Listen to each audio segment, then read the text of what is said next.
சென்னையில் நாளுக்கு நாள் மக்கள் தொகை அதிகரிப்பால் பல்வேறு புதிய திட்டங்களும் பல்வேறு மாற்று வழிகளும் உருவாக்கப்பட்டு கொண்டே வருகிறது.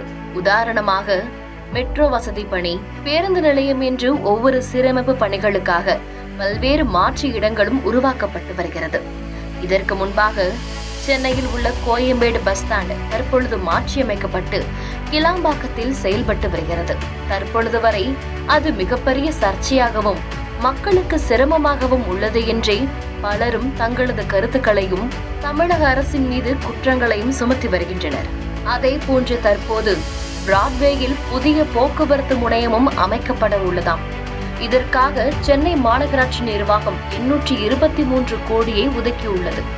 பிராட்வேக்கு பதில் ராயபுரத்தில் தற்காலிக பஸ் நிலையம் அமைக்கப்பட உள்ளது.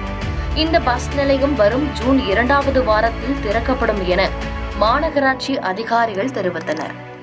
சென்னையின் பழமையான பஸ் நிலையமாக பிராட்வே பஸ் நிலையம் இருந்தது.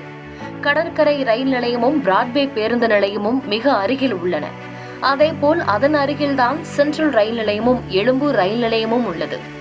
மக்கள் தொகை நெருக்கம் அதிகமானதால் பிராட்வேயில் இருந்து கோயம்பேடுக்கு 2003ஆம் ஆண்டு மாற்றப்பட்டது. அடுத்த 20 வருடத்தில் கோயம்பேடும் தாங்க முடியாத நெரிசலில் சிக்கியதால் இப்போது வண்டலூர் உயிரியல் பூங்கா அருகே கிளாம்பாக்கத்தில் பேருந்து நிலையம் அமைக்கப்பட்டது. அதே நேரம் சென்னையின் பழமையான பிராட்வே பேருந்து முனையத்தில் டவுன் பஸ்கள் மட்டும் வந்து செல்கின்றன.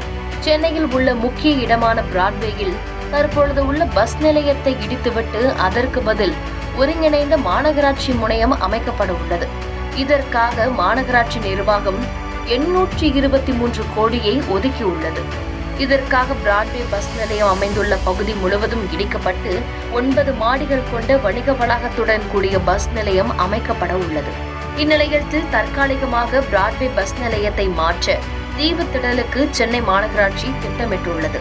இந்நிலையம் திடீரென்று இந்த பஸ் நிலையம் மாற்றப்பட உள்ளதால் தினசரி பேருந்தில் பயணிப்பவர்கள் மிக பெரும் சிக்கல்களுக்கும் பல்வேறு சந்தேகங்களுக்கும் ஆளாகுவார்கள் என்றும், மேலும் புதிய வழியை கண்டுபிடிப்பதற்காக பல்வேறு புதிய போக்குவரத்து நெரிசல்களும் புதிய வழியில் உருவாகும் என்றும் பயனாளர்கள் தங்களது கருத்துக்களை தெரிவித்து வருகின்றனர்.